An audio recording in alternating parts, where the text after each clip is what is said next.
Welcome to my channel. My name is Emmy from Emmy Evolving. You guys, if this is your first time joining me, thank you for finding me. If it is not your first time, thank you for coming back. Just wow. Just wow. Wow.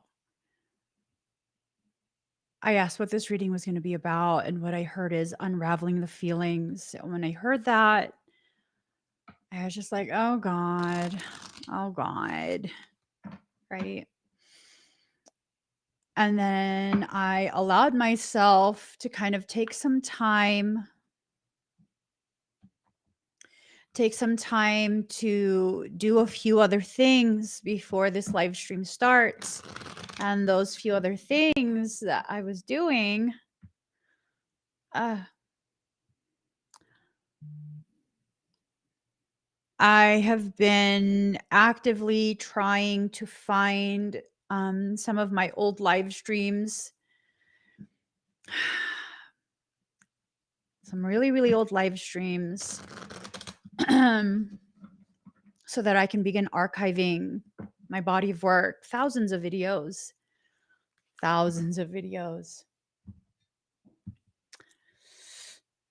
Yikes. I got caught up in watching a live stream. It was titled, found this old live stream I did last August 2017, and I reposted it April of 2018.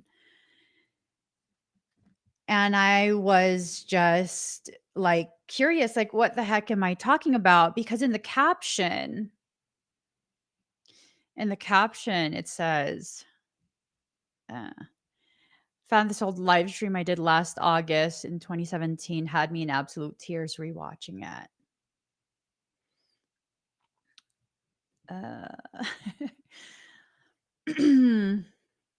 The journey I've traveled in just this year, so many changes in me. I was moved to tears.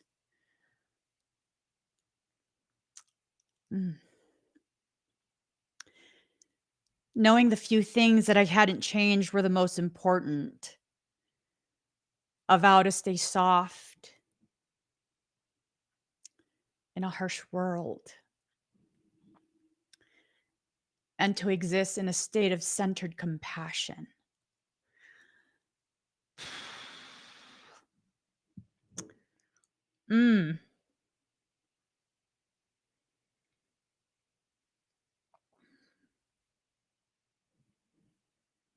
I think one of the most recent things I've said in the most recent public broadcasts I've done, we did a podcast with Aunt Shell and Ocean just 2 days ago. And I had said, which I think I often say, I don't understand my gravity.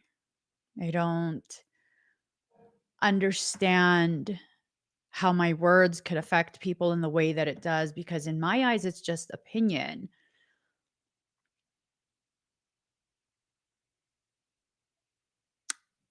It's rare for me to watch my live streams, like extremely rare, like pretty much never.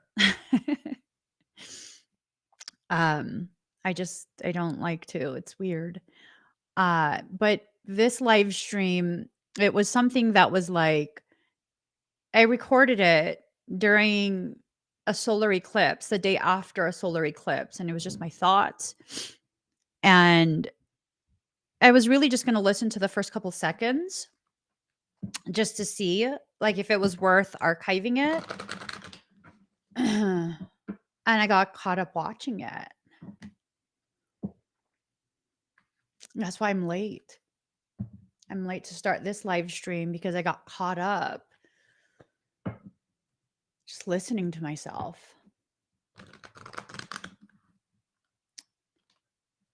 Damn. Like, damn.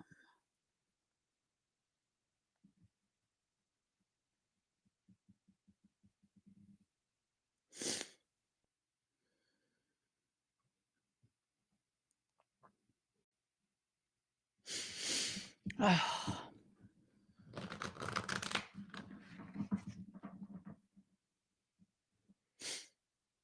Mm. I think I'm finally starting to understand.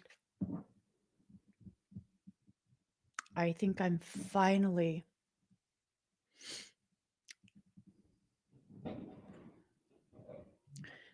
starting to quantify.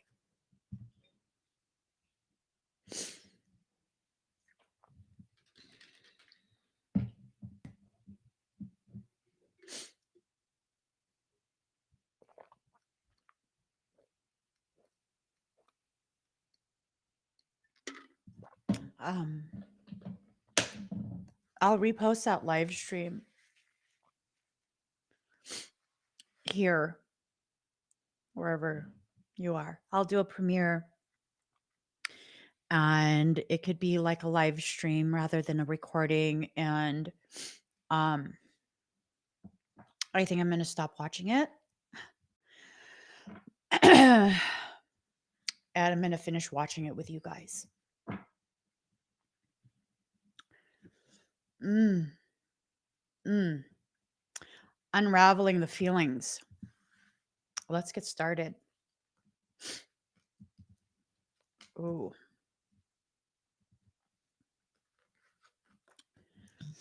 Totally in line with the feel of all of this. Feeling insecure, unsafe, feeling all sorts of negative ways about yourself, about your life, feeling as though you're incapable of fulfilling the very things you were created to fulfill, that only you can do this work, whatever this work is, yet feeling like you're not capable, feeling like you're not enough, feeling all sorts of different things that maybe some of those feelings are not even yours, right? And despite what you're feeling, you're being instructed by soul to stand centered in your protection, to stand in such a way where you know beyond the shadow of any doubt that you really were made for this. Whatever this is, you are made to fill it, to fill that role, to serve that purpose.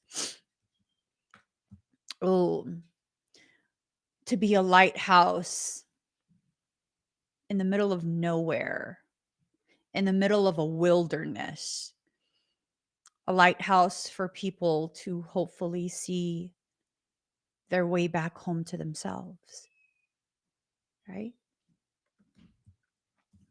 This is not something you've intended to do. This is something that's just been happening. This is something that's just been unfolding, something that is necessary. It's probably being viscerally felt. The pain, the upheaval, um, the digestive upset, all of these different symptoms that you're feeling because, well, you're going back to the place you fear the most. And where is that? You're coming back home to yourself, the hearth, the homecoming. You see, life sometimes will ignite an inferno and you think it'll destroy you because you're so zoomed in to the task at hand, to the issue, the circumstance, whatever way you want to frame it. You're so zoomed in and all you see is the fire, right? If you allow yourself to zoom out just a little bit, you'll see the fire is contained within the hearth. What does that mean? The hearth was made to burn. It protects the rest of the structure from being burned down, from being destroyed by that fire. And what you consider an inferno is nothing but a wooden stove. Your soul is preparing for you to feast on whatever goodness it is preparing for you. But again, you're so zoomed in and so accustomed to all of these modern conveniences. How many of you know or have experienced or even just witnessed how to cook on a wooden stove? How to cook over an open flame? How many of us?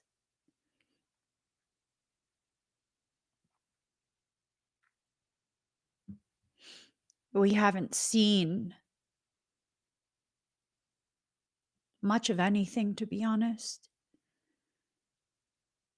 We feel like life has become so complex, so complicated, something that's just so like, oh my gosh. You think about it. You go to the store to buy your food, you go to the store to buy your clothes, you go to the store to buy toiletries, you go to the doctor's office to get your medical needs addressed.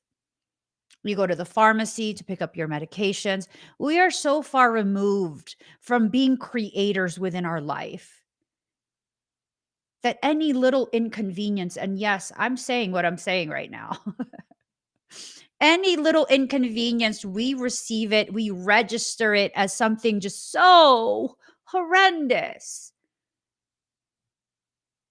You know, once upon a time, not so long ago, there were no hospitals. That's a very new thing. We don't even realize how new it is. There are still some people alive who remember a time where there was literally no hospitals. You didn't give birth in a hospital.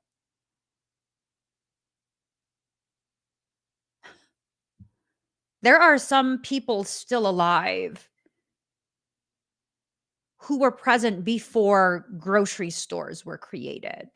You had to grow your own food. You had to weave your own textiles before you go ahead and sew it into whatever form you want it to be. You had to dispatch your own chickens, your own cattle, whatever else it is that you want to eat. You had to do all of that. And that was a fact of life. Whatever you couldn't do, you had to go to someone else who could do it and you would barter. You would exchange services, exchange goods, and we had community then. Now it's like, oh no, I'm guilty of this as well. Oh no. Oh no, what? Oh no, I'm being inconvenienced. Oh no, I'm being challenged by life to dig deeper into myself, to uproot more courage, and to face a circumstance that life is providing me as an invitation to grow. Right? Whatever happened this past summer, it turned everything upside down. It caused you to feel quite a few things that you did not want to be aware of. Awakening in reverse. You didn't want to be aware of it, so you went ahead and you put your little earmuffs on, put your little goggles on, you go ahead and put your cloak on and prevent yourself from feeling whatever the things you need to feel, sense. Hell, I even not only did I do that, I started singing this little song. I finally found what went wrong. Don't want to feel you. Don't want you on my mind. Who am I singing to? Who am I singing to? Look at my little crystal ball. It's beautiful, isn't it? Ooh, that looks like a dragon. A phoenix face. Bitch, stop. Stop it. Stop. Ooh, that tickled me. Okay, let me just put my toys away. Because you're probably like, why are you suddenly squirrel alert, squirrel crossing? Yeah, because this is a topic that's very hard for me to process myself for my life, right? This is something I don't want to address. You're not alone in that. I'm not here preaching to you. In some ways I am. In many ways, I'm speaking to you as someone who's going through the same exact thing you're going through, right? Unraveling the feelings. The feelings have been placed within boundaries that we refuse to cross. Um, let's look at this objectively really quick. You have these boundaries you place your feelings in, and you refuse to cross those boundary lines because boundaries, right? Yet you lay these boundaries for other people who are very offensive to your existence, who are offended by the fact that you exist, who dislike and have a disdain about your sovereignty. Yet you have no problems with them crossing boundaries. You let them time and time and time again. You let them.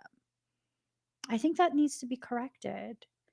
I think the way we enforce boundaries that we place around our emotions and our thoughts about certain things that we've experienced, those should be the type of boundaries we enforce with toxic people. And the type of boundaries we barely maintain with toxic people, those are the type of boundaries we should have around our emotions and developing thoughts about things we've experienced. Right? I mean, hmm, something to consider. Something to consider. Seeing the ways in which you limit your growth, seeing the ways in which, soul is about to tear you a new bunkolio. It's about to be real lit. It is. It is. I'm not joking, because the things you're keeping secret from yourself, the way you're feeling, these emotions that you're trying to ignore, is not going to work. You're not going to keep ignoring it. This is definitely something that you're going to have to face. It's like nervous laughter. I'm not laughing at you. It's nervous laughter because I'm part of the group Soul is talking to. Oh, oh my God. SOS, baby. Somebody find me. Hello? Hello? Take me back home. I don't want to be here for the shit show that's coming. Michael's laughing. Is that nervous laughter too? Bitch, I'm not joking. Spare me the rod. I'm just saying. Spare me the rod, bitch. um, whew. I finally found what went wrong. Don't want to feel you. Don't want you on my mind. I finally found the wrong in you. Don't want to feel you. Michael goes, who are you singing to you? Who else? Who else? Ew, stop playing. I'm singing to you. Ew. Okay. Okay. You're about to be aware of the ways in which you've been ignoring your feelings. Ooh, you've been ignoring the very things that soul has been wanting you to feel, that soul has been telling you, instructing you, begging you to process.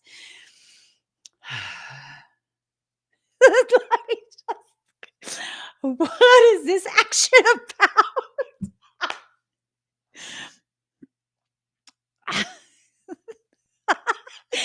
Ooh, Lord, I'm saying saying bye to the bullshit because I refuse.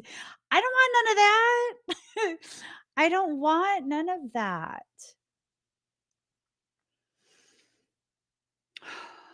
I literally don't want none of that. I'm so serious. Oh, you philosophical asshole. Michael says, since when has what you wanted become tantamount to what you need? Bloody motherfucker. He's right. He's right. Since when has a convenience you wanted been more important than your actual need?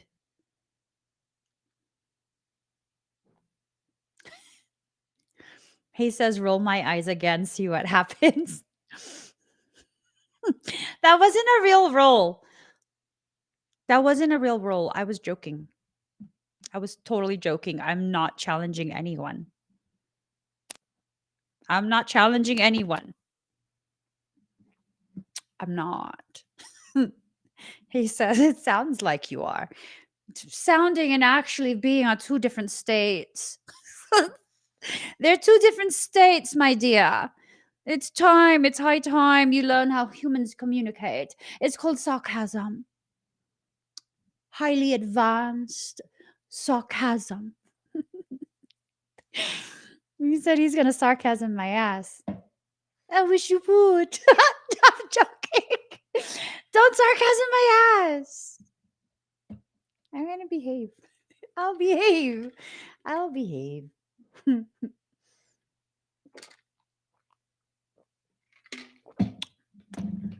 He says, are you sure? I'm never sure. I got ADHD. I'm never sure, motherfucker. I'm never sure. I'm sure I will behave. It was a joke. Oh my God. It was a joke. He goes, are you in the mood to challenge soul? I'm in the mood to shut the fuck up and stay in my lane. That's what I'm in the mood for. To shut the fuck up and stay in my lane. Okay, guidance in reverse. He's saying I'm improperly guiding you right now with my sarcasm that nobody understands. He been talking to my husband is what it is. My husband always tells me nobody understands your sarcasm, baby. It's like, no one understands your sarcasm. It's too advanced. No one understands your sarcasm. Everybody thinks you're serious. No. I'm not serious. I'm not serious. I'm burning up real hot. He says, because he says, Michael says, because you fuck around too much.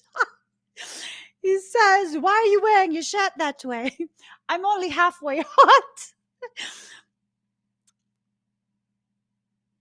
He goes, it's to block my voice.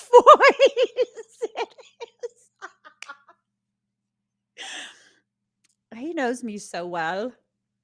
He says, it's not because you're hot. You're trying to block my voice. I am. I just all died. I'm really hot though. Anyways, let me just. He does know. He knows my shenanigans. I don't care. He must still protect me. He must still protect me. He must still be nice to me. He must still be. Okay. God. He said I'm irritating him. He goes, me too. I'm irritated too. He goes, at me? No, at myself. Because I can't stop. Okay, I'll stop. I was joking. Cloak concealment. So there are things that you're trying to hide from yourself. But remember, that's bad guidance. You got to stop fighting yourself. All the things that you wanted to hold secret. Nope. Nope, not going to happen. It's not going to happen. You're not going to be able to keep secret these things, these feelings that you're feeling because, I don't know, probably much like my soul, your soul is sick of your shit too. That's why we get along so well. We're both in trouble with soul. I'm saying. I'm saying.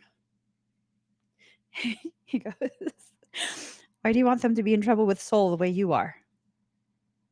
Because it's company. That's why. Your commitment is being tested. So your commitment to your process, it's being tested. You're still trying to hide half the things that are needing to be um, witnessed. You're still trying to hide it. That's up to you if you're going to hide it, but it's not going to help you. It's really not. Believe in the impossible.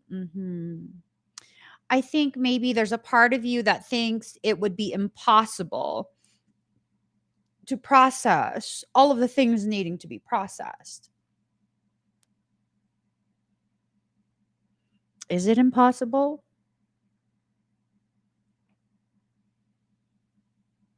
Why? Hold on. Yeah, I almost fell. He says to hurry up, hurry up, hurry. Are you always rushing me? I'm moving as fast as I can. He says to put on a beanie. Put on the first beanie you touch. Why? What's wrong? You're kind of freaking me out now.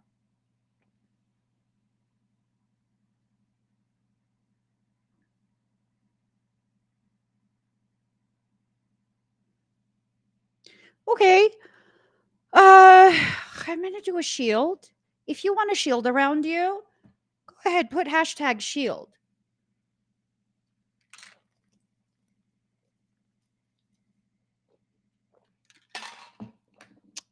Hashtag shield.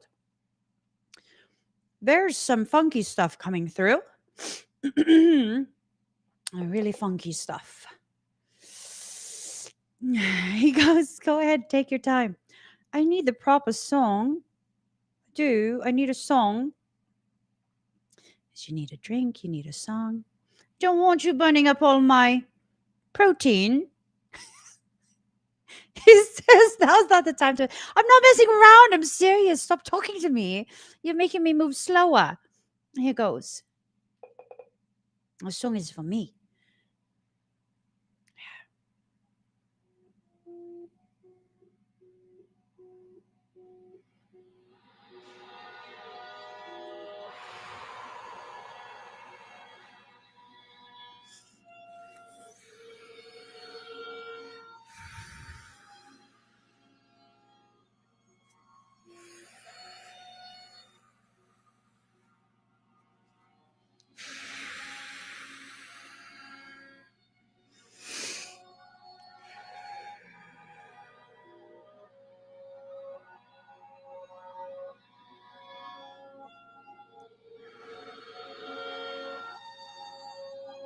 Breathe very deep, very slow. Just really allowing yourself to receive whatever your higher self is wanting you to receive.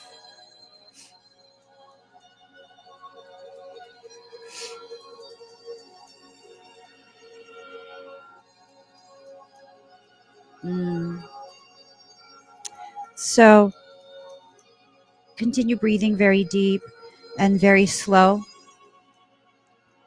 There's a lot of frequency coming through.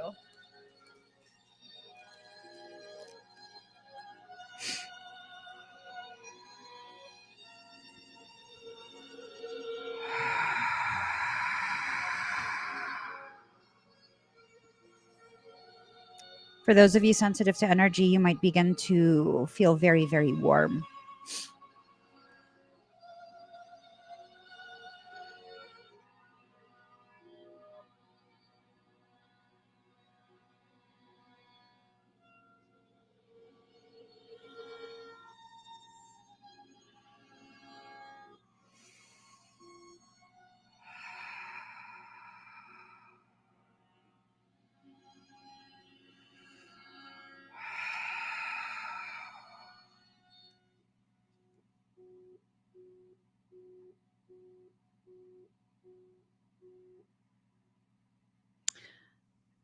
Just keep breathing very deep, very slow. For some of you sensitive, you might feel pressure in your ear and you might feel kind of like climbing altitude very quickly, like an airplane.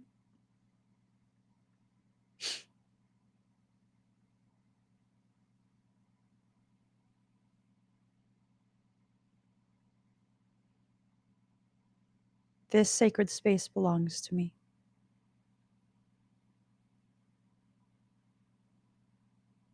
It belongs to me. Anything I do not allow will not be allowed. I don't say that as a reminder to myself. For those that need to receive that message, that is the only act of compassion you will receive from me. This reading will continue. And anything you do that needs to be addressed will be addressed in energy and not acknowledged on this live stream. For those of you sensitive to energy, you might begin to feel a reverberation.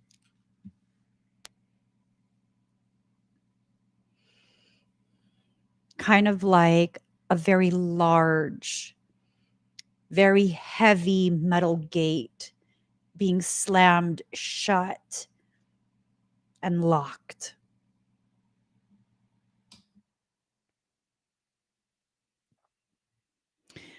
Believe in the impossible. You don't believe. You don't believe in your ability to create the type of sacred space, sacred circumstance that's necessary for you to be able to handle the things that are happening in life. Things will always happen throughout your life. Whenever you think life is about to calm down, slow down, and get real sweet and quiet and all of that, it's probably going to have some type of complication arise, and that's okay. You can handle the complication. You can absolutely handle that complication. You can allow yourself to use a circumstance that you experience as the very stepping stones that get you across to the other side, the very stepping stones that take you higher and higher and higher on your journey. Okay? Conclusions are within reach. Unraveling the feelings. I think for some of you, you have been heavily feeling the intentions, the desires, the discontent of others. For some, the desires have to do with wanting to share space with you. For others, the desires to access inappropriately and force interactions that you are not okay with. There's so many different potentialities here. It's such a broad spectrum type of um, circumstance that I'm picking up. I think for all of us, this is presenting itself in a very, very different way.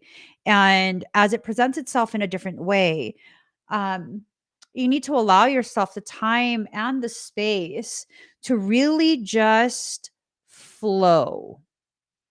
Flow through whatever it is that your higher self is encouraging you to learn, is encouraging you to experience in order to better cultivate your learning. Okay. Nothing is yet set in stone. This process is, there is an inevitability that's taking place. It's being cemented as we speak, it is being cemented as you listen. There is a circumstance that will result in your success. It will result in your growth, your forward movement, your liberation from whatever circumstance density that you've been struggling to liberate yourself from. Do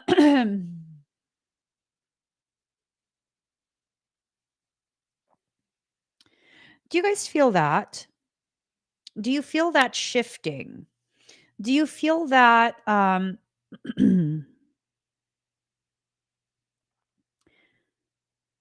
I wouldn't call it butterflies. It's almost like a fullness, energetic fullness in the upper abdominal area that's rising up to the chest. I feel it going down the arms into the hands. Mm.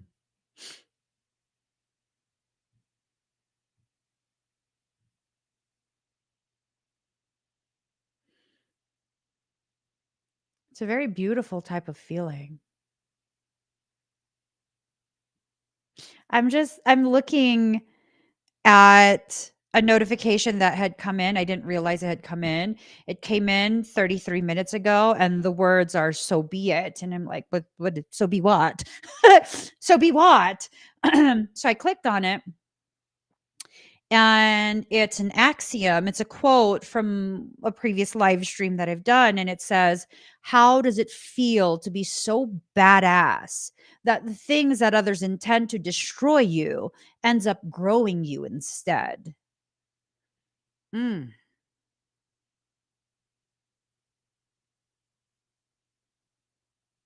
mm,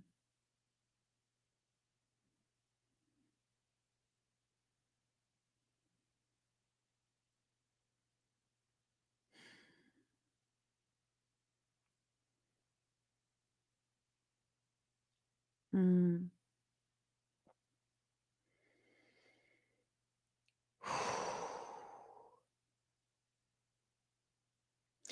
So much coming in. Just so much coming in.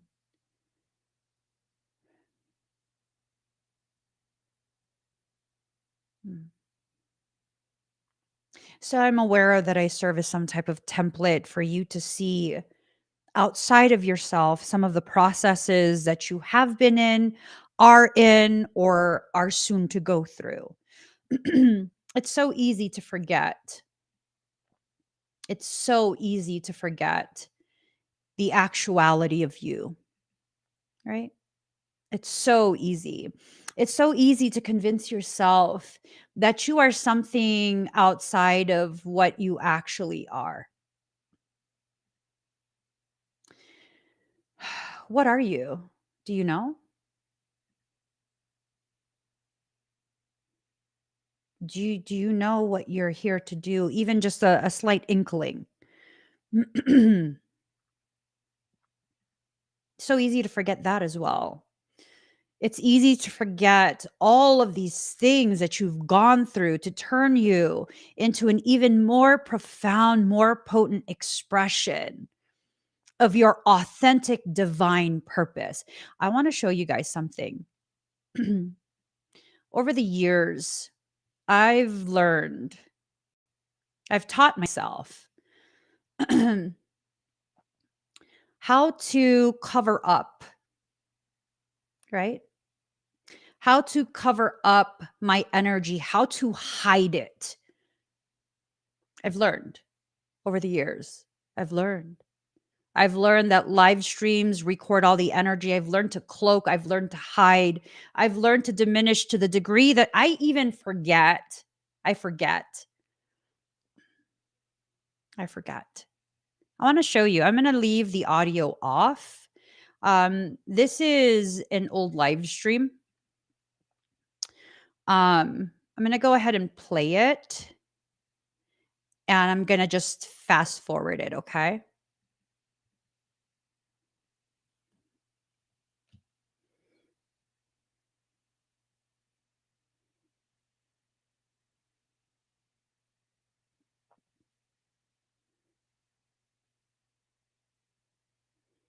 You see what's happening?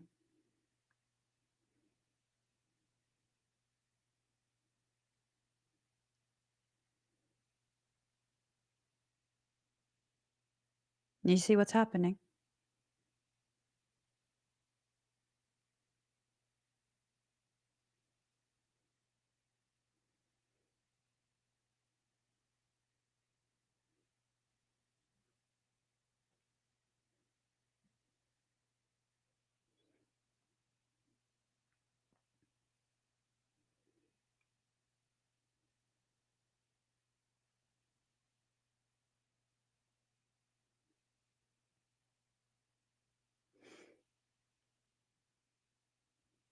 Let's play it even faster.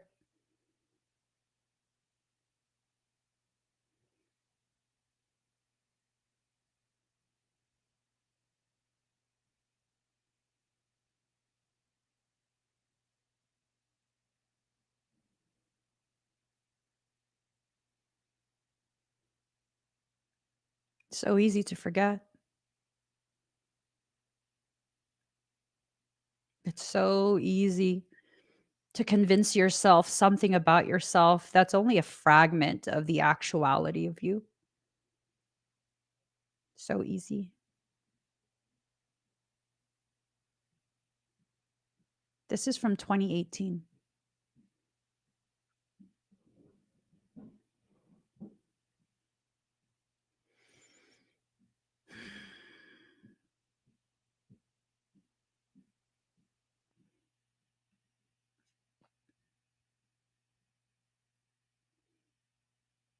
So easy to forget. It's so easy to fall back into a space of playing a character, a caricature, a fragment of who you actually are, showing only segments of your actuality. Yeah, right. Yeah, yeah.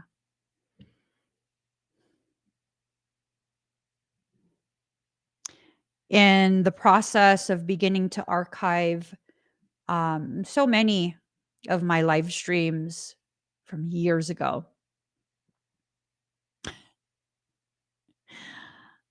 I'm hearing the frequency. Um, Many of them, because Facebook will automatically choose a thumbnail, many of them are nothing but pixelated images. Pixelated images. Because back then, I didn't know any better. I thought that I could convince people that I'm much smaller, more insignificant, much more benign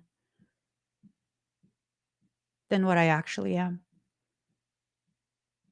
What does that mean? I'm faking? No, not at all. I was constricting, I was restricting, I was oppressing, suppressing, all of these things, all of these different things just to play a role, to make other people feel comfortable in their chosen smallness. It's not because they're small, it's because they choose to be. Because again, someone who was insecure made them feel like being their proper size was inappropriate, was being boastful.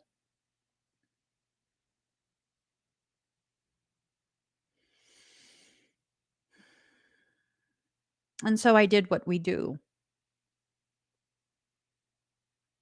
I allowed the feelings to entangle me into a space of constricted, restricted existence. Right? Right. It's me, but it's not. Listen to this, you guys. I'll play you part of it. I'll play you part of it. I'll play the audio for part of it. Beings. And so this gives me all right. I believe I'm talking about starting my academy. And it took me quite a few years to get comfortable with the knowing that I have what it takes to teach people and do a certification program. That took me years to process. Very solid way to really get to know the people that I'm teaching these methods to, so that I can understand fully their level of integrity and whether or not they're cut out for this work. And if they're cut out for this work, then they get an invite for the level 2. Level 2 will go further into this whole subject matter. And at the end of level 2, I haven't decided how long it will be yet, then if your integrity is still intact, you then get invited to level 3. Level 3 is the prerequisite for a full-on apprenticeship with me, because I recognize now I can't do this alone. I have to begin training people in parasitic extraction, full-on extraction, same intensity as I have. And so this is going to be a way for me to do this. This is absolutely going to be a way for me to do this. I'm sorry, I'm just sorting all the stuff. Holy shit. Okay. Like, oh shit, people are seeing. Okay. Oh shit, let me hide some more. Oh shit, let me pretend that I'm just like everyone else. Events have just really got me surging so badly.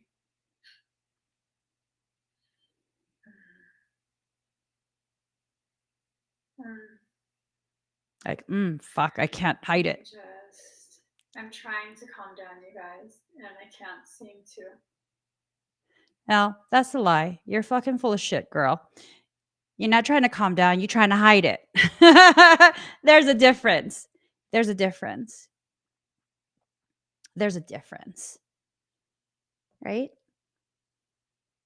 There's a difference between a version of the truth and the actual truth, unadulterated, unaltered, not interpreted through the filter of internal trauma. Get to the point where you love yourself so much, you can be honest with yourself. No, girl, you weren't trying to calm down. You were freaking out like, holy shit. I'm seeing all of this on my screen. That means everyone else can see it too. Oh my fucking God. Who is going to start shit with me now because they're seeing this? Oh my God. People are going to fucking say that it's demons and oh my fucking God. I was so good at hiding all the internal freakouts. I was so good at it. You can tell everything is so heavily, not scripted, but heavily cloaked. Heavily cloaked. I've always carried this potentiality inside me. In regards to abilities, there's no difference between then and now. Outside of I'm willing now. I'm not averse to myself now. Right? Unraveling the feelings.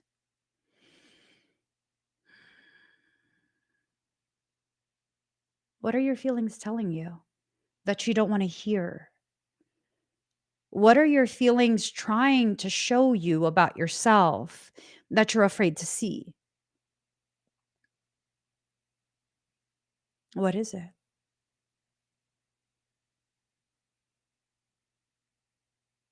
What is it?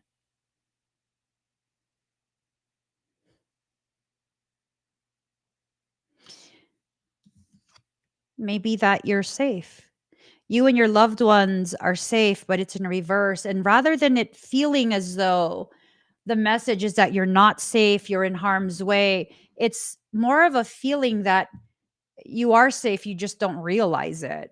You're just so upside down in your perception of you and your capacity that you feel unsafe. Oh my God, I never I never actually set the dates for new workshops. I'm so sorry, guys. You know, I live with a squirrel in my brain. Sometimes it fights itself. And I forget things. Ah, it'll be okay. I'll put the dates. I'll put the dates. The end of a tough cycle approaches, but only if you're willing to look at yourself. The end of a tough cycle approaches, but only if you're willing to look at yourself. Only if you're willing to see the very things that need to be seen about you, about your life. Only if you're willing to allow yourself to sit in a space of stillness. This means you can't have any type of distractions. You can't have people who you'll be so focused on that now you can justify your lack of attention to yourself. Oh, Lord.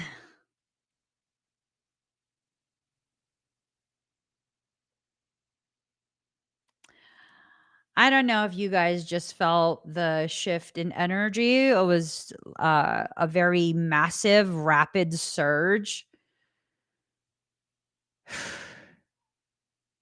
Sometimes I'm like, why didn't you just put me in a regular body? Why does it have to be so complex? I just dislocated my wrist. Fucking A, man. It's fine.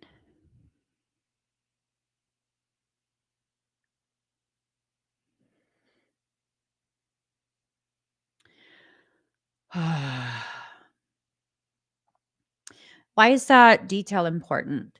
Well, if you're going to go through an ascension cycle and you're going to surge energy, which is a normal part of an ascension cycle, anywhere there's misalignments, blockages, things like that, the energy will ricochet off of that. It'll bounce off. It'll slam into it and bounce off. You have an energetic repository in your left hand. This is where you receive energy. This is where you receive information from your environment. I'm feeling some kind of way about seeing myself from 2018. I am absolutely feeling some kind of way of seeing myself.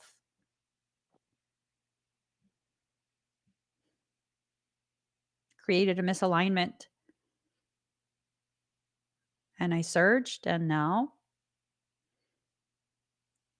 I am quietly trying to pop my wrist back into place. The joys of Ehlers Danlos. All right. Walk your truth, but it's in reverse. It's this thing of you being so afraid of someone seeing you walk the walk, right? Walking the walk. But, regardless of the mood and the focus that you've had, whatever it is you're focused on over the years, you've been walking the walk this whole time. You just haven't really been willing to give yourself credit for it, right? Just having a conversation with a very dear friend last night. And it was this thing of like, when you conduct yourself with the highest degrees of integrity, you can lack the awareness, the understanding, and the confidence. It will still be fine. People can't destroy you because all you've ever been is you. And I take a look at my journey. In many ways, I've changed. And in the most important ways, I haven't at all. I haven't strayed in any way, shape, or form. I still have the same belief system. I still do the same work. I still hold myself to the same degree of integrity. My storyline has not changed. I personally know a handful of people at least whose stance has changed so many times. Every time there is a new trending topic, that's what they believe now. That's what they're going to teach now. Whatever will sell the sessions, that's what they're going to do. And here I am, just continuing to be me. And as I am continuing to be me, I'm also allowing for the expansion of more of my most authentic parts to come forward, to be witnessed. Everything I've said then, I still say now. And that says a lot because my memory is non existent. I forget everything. Yet I keep saying the same things. The same things. A video that I was watching earlier of myself, I'm talking about how no one knows you better than yourself. You don't need a guru. You don't need a teacher. You don't need someone telling you. It's all about sovereignty. It's all about embracing yourself and your process and being gentle with yourself.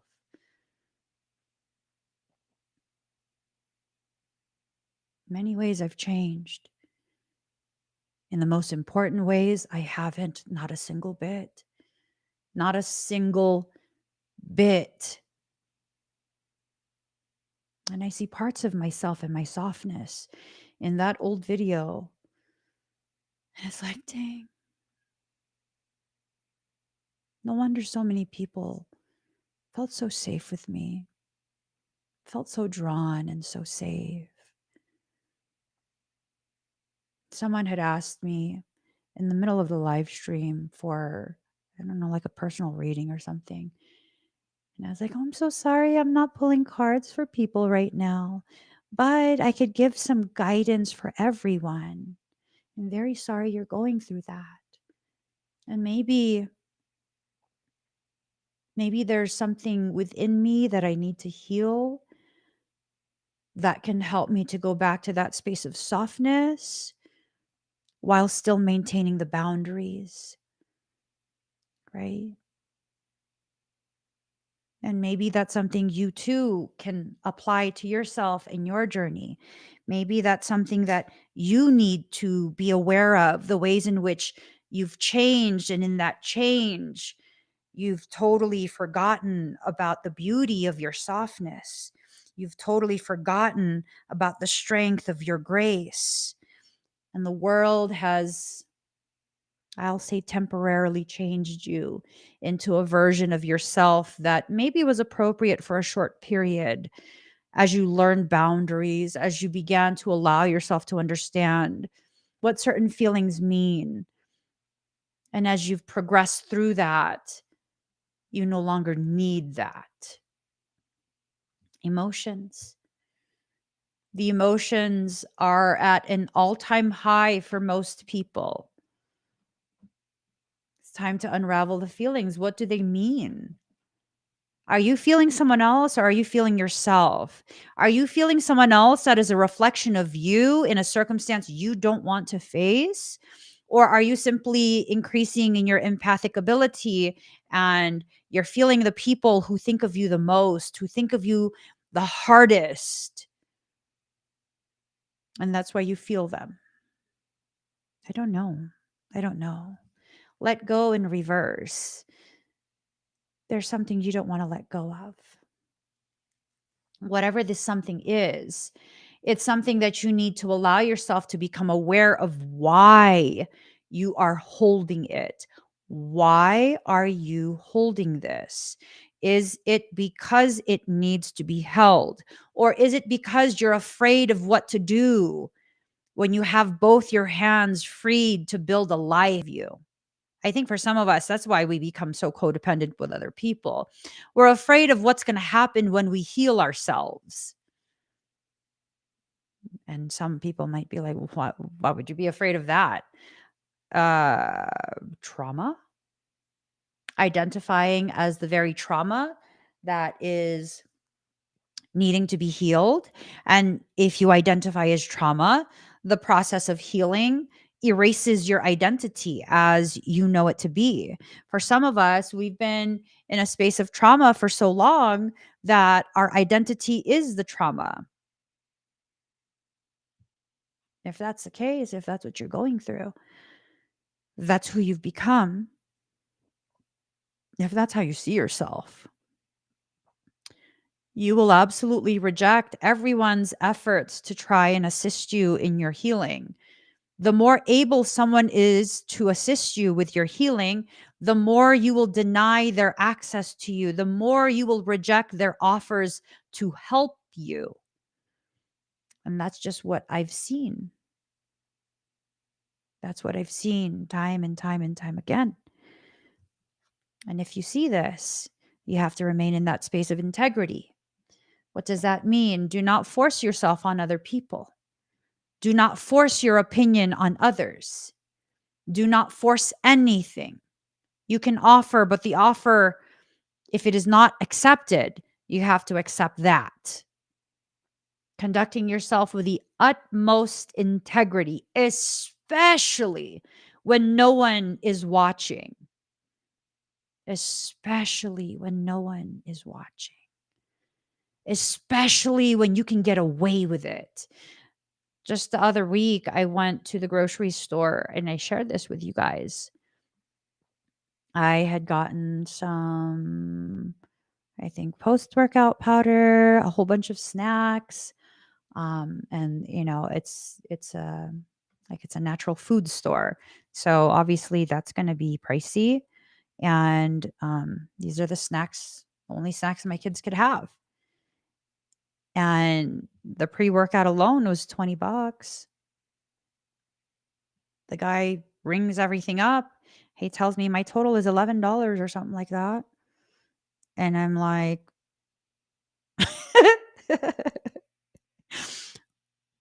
are you sure you rang everything up? He was handing me my receipt and the bag and everything. And I just, I can't. It's not who I am. That's not how I am. That's not a come up to me. And one of my younger children was with me running that errand. We get in the car and he's like, Mommy, I think he had asked me if that was like a test from the universe. And I was like, probably. I don't need none of that bad juju. I just don't. And I explained to him the way I see it. I'm surrounded by a community that has the level of integrity that I have. And in order for me to know within my heart that I am worthy to be a part of your life, I have to hold myself to the same level of integrity that I expect from you, that I witness from you. And my mind goes back to a time where there was a glitch on my website. My certification program, I think it's like $3,300 or something like that. And because of the glitch, the certification program became, I think, like $200. I wouldn't have known.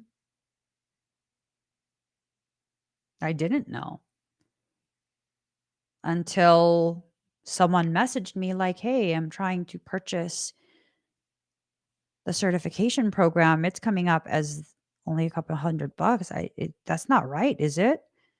I was like, holy shit. No, that's not right. Thank you for letting me know. That's a type of integrity that exists in this community. You want to feel like you're worthy of being here? Yeah, you have to have that degree of integrity, especially when no one is watching. That's the standard I hold myself to. Granted, I had that standard before,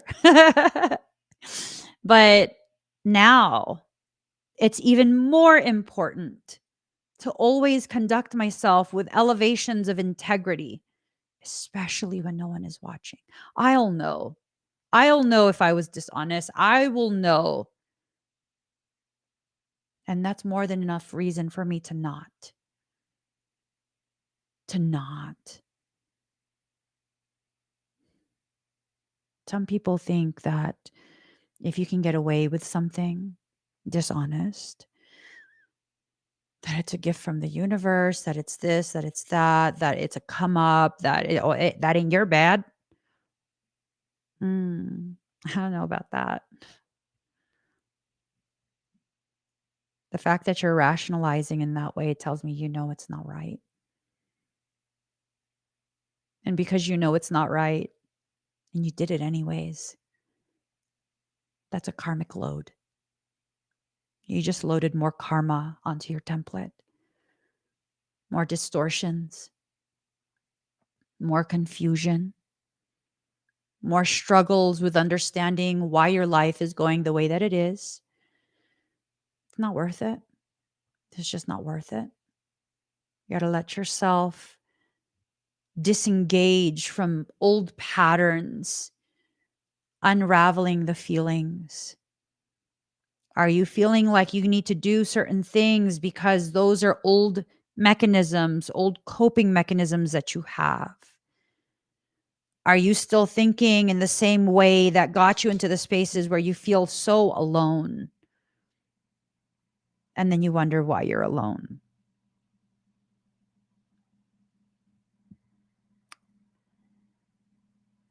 I think maybe for some, you're alone because you haven't allowed yourself to actually fully see, fully unravel this jumbled mess of destined events. You ever heard of that concept of the string of destiny? It's a red string that connects you to the people you need to have a connection with. And when you try and yank on it, this is my theory at this point. When you try and yank on it, it creates an opposing force that probably will push away the very thing you're yanking on, right? This sacred journey is not a linear one. And if you're going to start yanking on things, demanding things, trying to force this process to be a linear one where you can see what everything is doing, the whys, the hows, the whens, um, constantly needing the reassurance, you're probably going to push away the very things that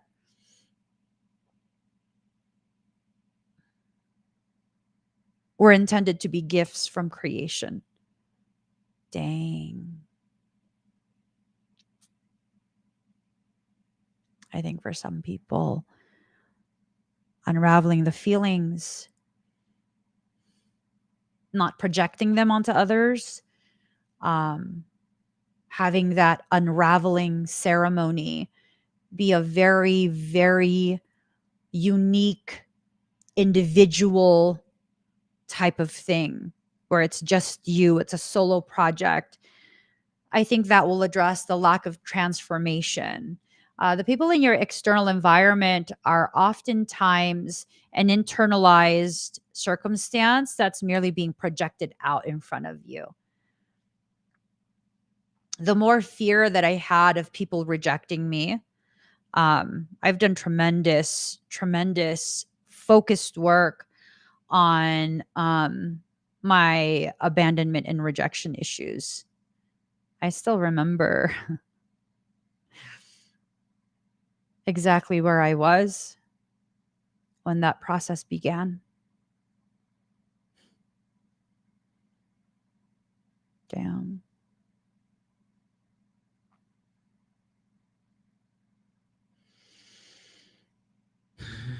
I was texting a then friend in my RV, thinking that this friend was someone who would be a part of my life long term, putting all the trust into them, sharing with them details of my internal processes that eventually the text conversation led to me saying, like, this is really triggering my abandonment and rejection issues. Thinking that because they presented themselves as a friend to me and I labeled them as a friend and their profession was in the mental health field, that they would understand and that they would have words of encouragement. And because of the details of who was triggering me unintentionally, triggering me, and their connection to that person, um,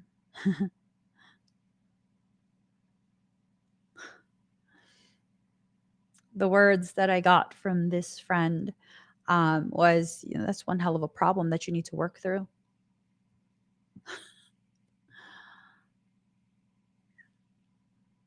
Yeah. And if I remember right, there was also a mentioning of I have trust issues and that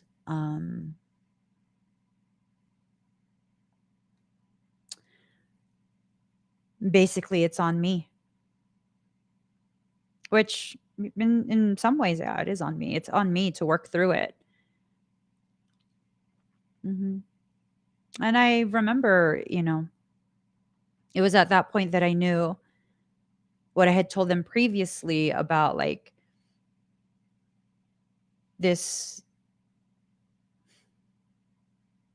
person that we knew mutually would be the root causation of them hating me and never speaking to me again.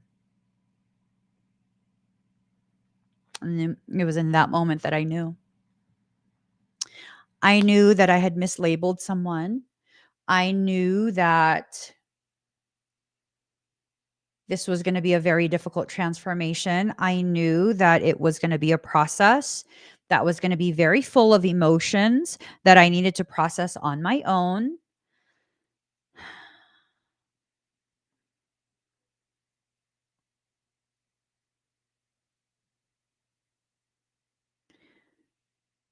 And I knew that friendship was done.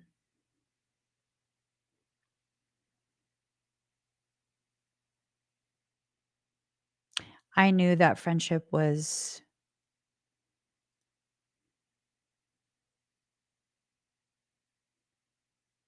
dare I say it?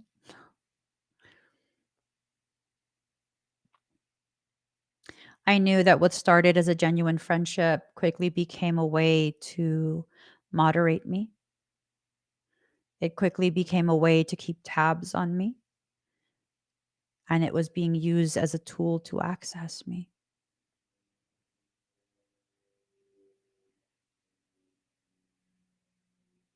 Do I have anyone to blame? No. That was part of an internalized process that became projected externally. And I learned. I learned quite a bit from that. I learned first and foremost, bitch, you were never a fucking friend. First and foremost. Secondly, and just as important, I learned that I'm responsible for my own process and I should not externalize a process that is intended to be an internal, deep introspection, an accounting of myself, my emotions, my reactions to specific environments, specific people, specific connections, specific things that were really calibrated to cause this transformation that, it came upside down, right? To cause this transformation to occur. Boy, oh boy, did that transform me. That experience initiated my entire journey. That experience initiated the public aspect of my entire journey. Because that happened at the start of me being publicly visible. And because I've taken the time to learn these things, sometimes willingly, most times unwillingly, I've continued to progress. I won't be repeating that again because I won't. My ego says, why? Because I won't. I learned what I needed to learn then. It might circle back around. At which point I'll have to assess the depth of that new experience circling back around, and I will have to figure out what is this? How deeply do I participate? All of those things. I'm sorry that was such a painful catalyst. Oh, thank you, Aunt Shell. I'm not sorry. I saw everything the way it was going to play out. It was one of those defining moments that helped me to see I cannot usurp the divinity of soul. Um,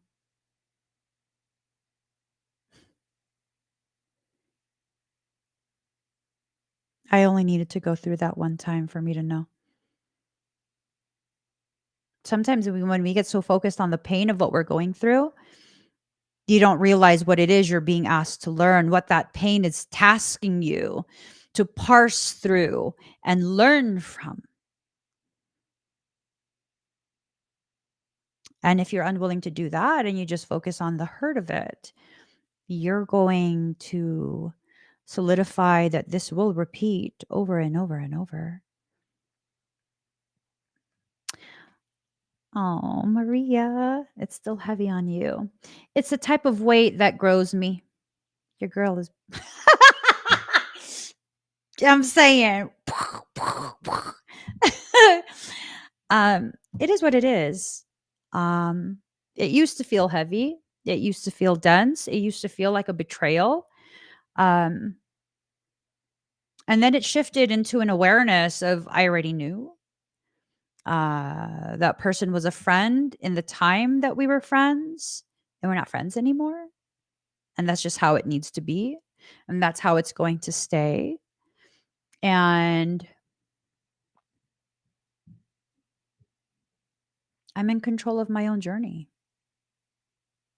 It's going to go in the way that I choose because I was designed to specialize in the cultivation of myself, my abilities, and my purpose.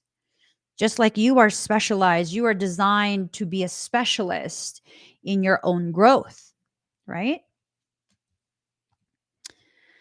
I think for some, there is this burning space.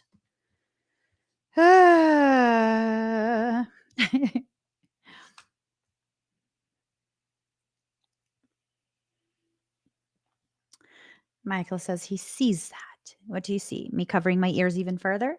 Yeah? Well, you know what?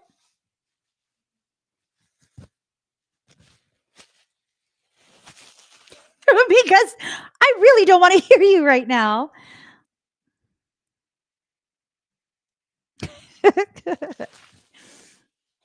He's right.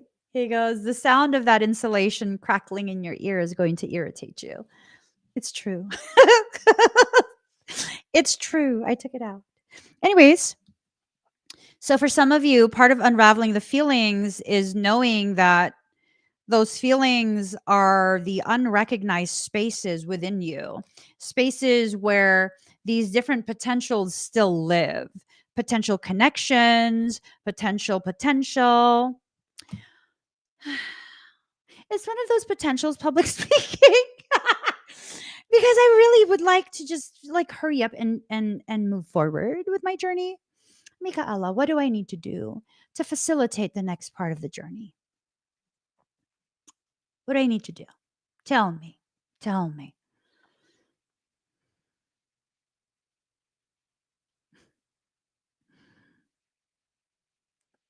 The book. Yes, we're working on that.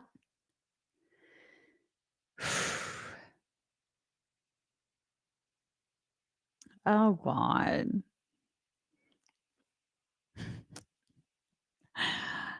Okay, so I'm working on a book of Emmy-isms, things that Michael has told me, aha moments that I've come to during some of the older live streams and, some of my poetry and thoughts and whatnot. And Michael says, that's cute. Cute?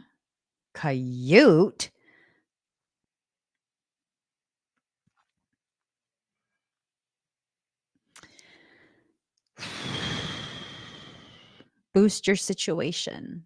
That's what the notification says. Hold on. Ah.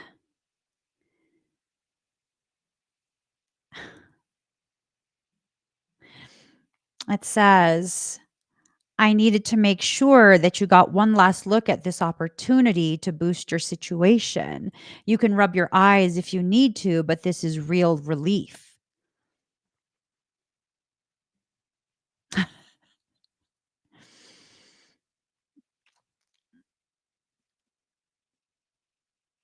Excuse me. um that will be the first book because I will need more time to write the next book.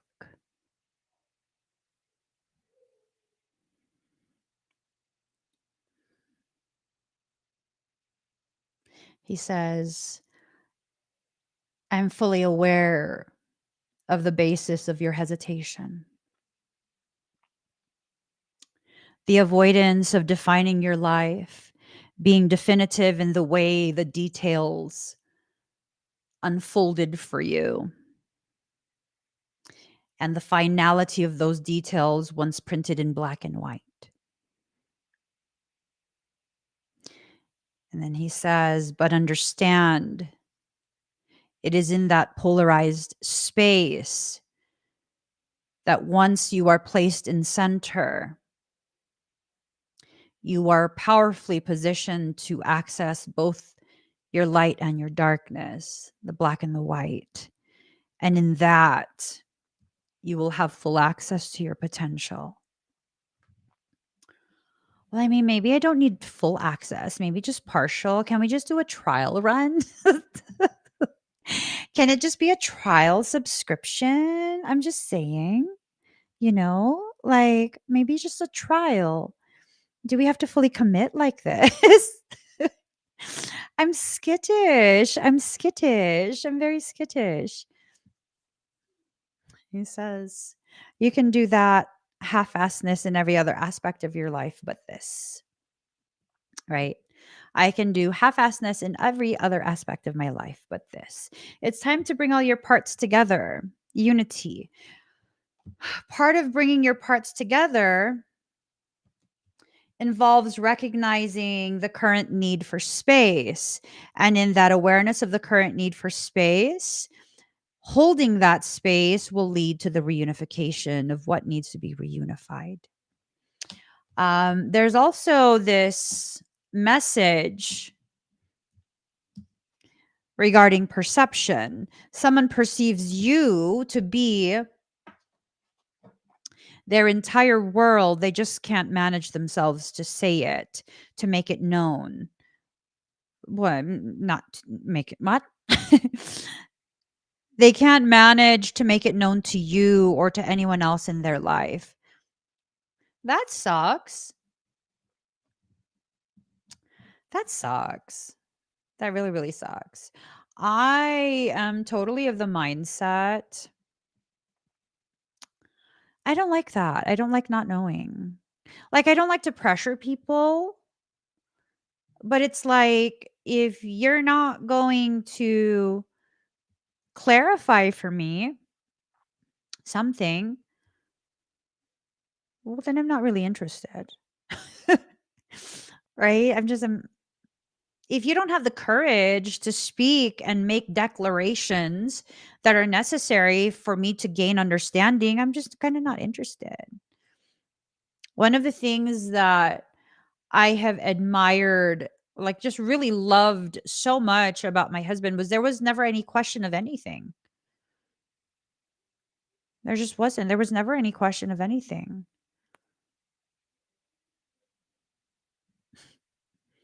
He was very, very clear in his declarations of his intentions. Um, and yeah, no, I've walked away from developing relationships, developing connections because there was no clarification. And I don't have the patience for that. I fucking have ADHD. That's just going to make me assume like, oh, okay, it's all good. What's all good?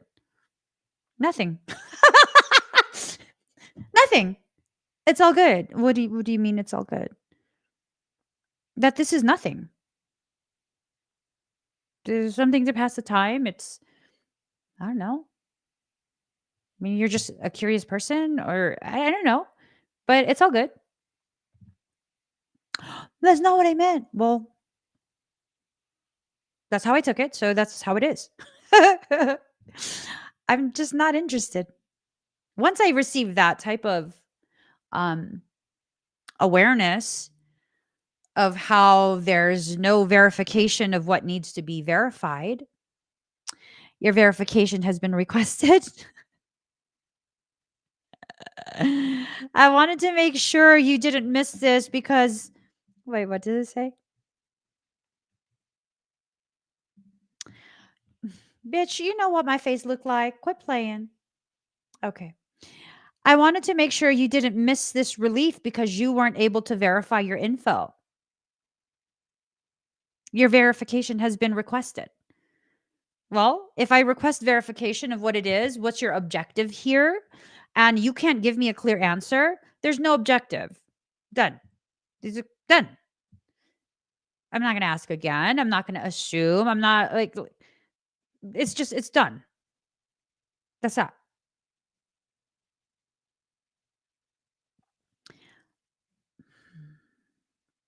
And I think part of that, when you look at it from a romantic aspect, I think part of that for me personally, and I hope that you adopt this, part of that stems from an awareness that I deserve and I am worthy of being the only consideration that someone has. That I deserve that someone would know beyond the shadow of a doubt without knowing the why, that I am worth every single effort they will put into connecting with me, investing in me, growing with me, right? Like, that's what you deserve. Not someone who doesn't know what you are. Not someone who doesn't. And no, I'm not, because sometimes people will do this and it's like they're doing it from a space of desperation. That's what it reads as, desperation, right? Like, I don't need to know why. The moment you make it clear to me that you don't know what you're doing with me, okay, well then let's not do anything. It's all good. But let me tell you why. No, motherfucker, you don't need to explain shit to me. You just don't. You already said everything I needed to know. It's just that is what it is. I remember one time there was this so my BFF at the time wanted to hang out with this guy and I was like the co-pilot, right? I was her wingman.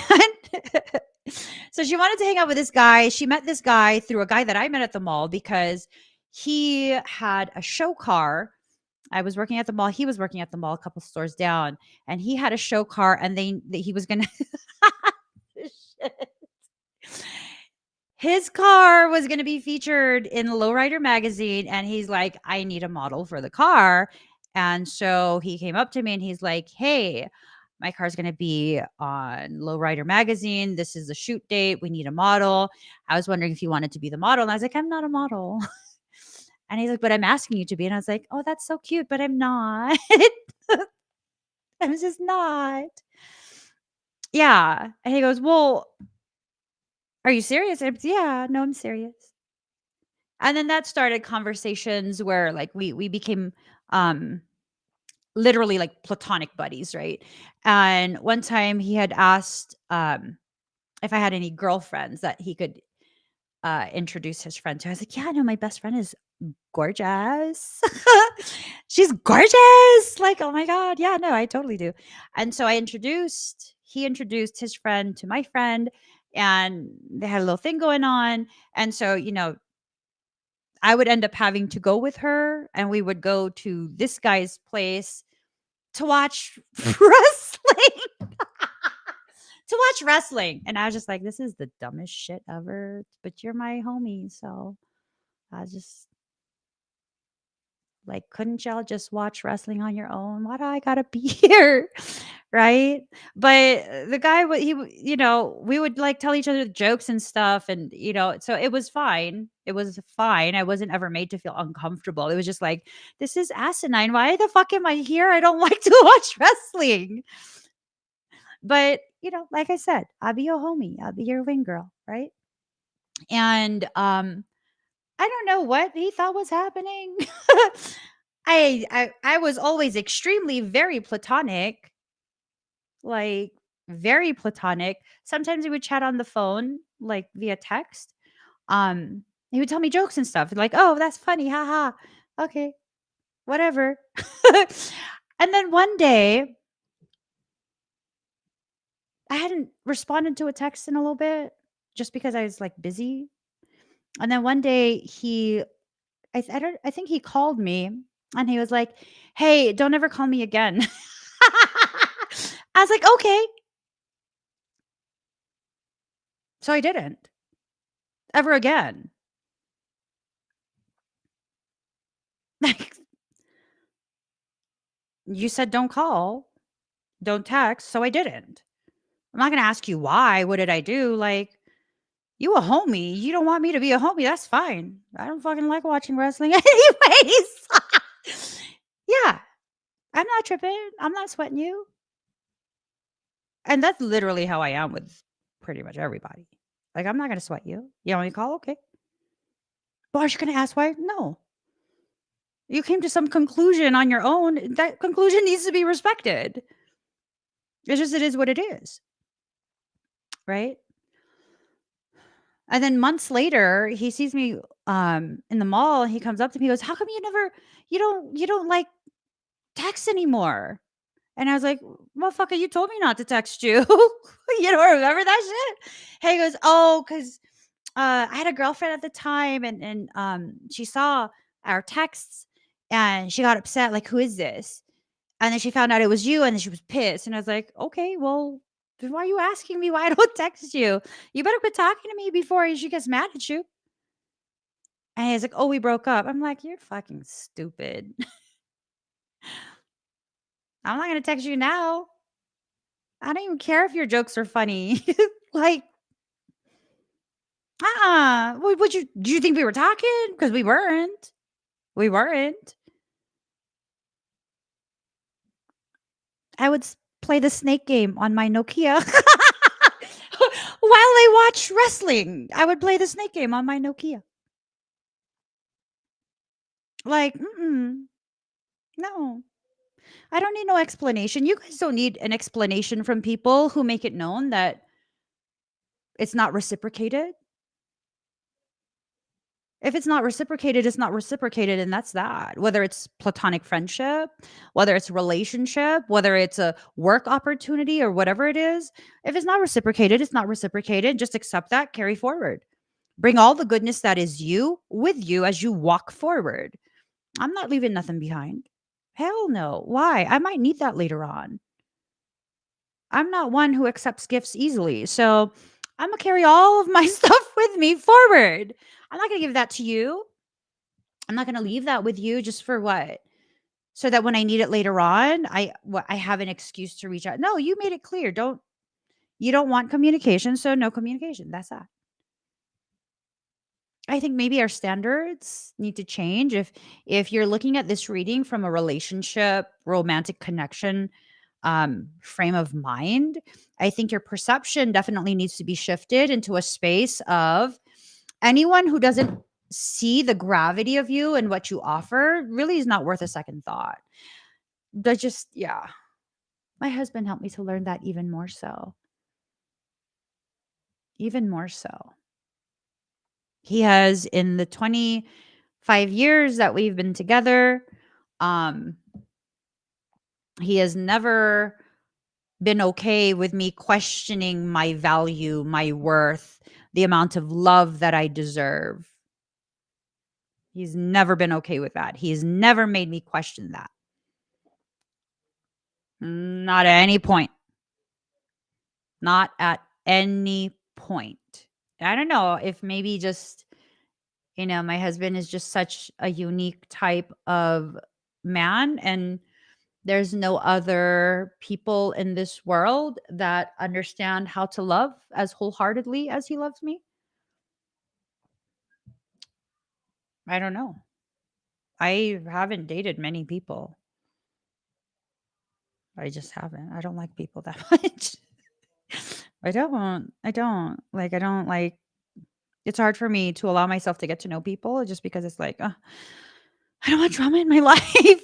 I just don't. I don't want drama in my life. And unless you feel so safe, and I have this very clear knowing, very clear sense that you will never allow any dramas to touch me, I don't know that you need to be in my life.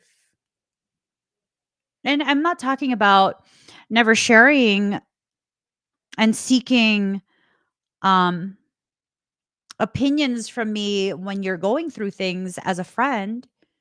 I'm not talking about that. I'm talking about people who think they can enter into your life and just keep trauma dumping on you. Like, that's a huge, huge pattern, lesson that I am totally in the middle of learning the intricacies of, um, understanding that I can no longer negotiate the amount of trauma dumping I will allow, right? Just none. How much trauma will you let me dump on you? None. Not a single drop. None.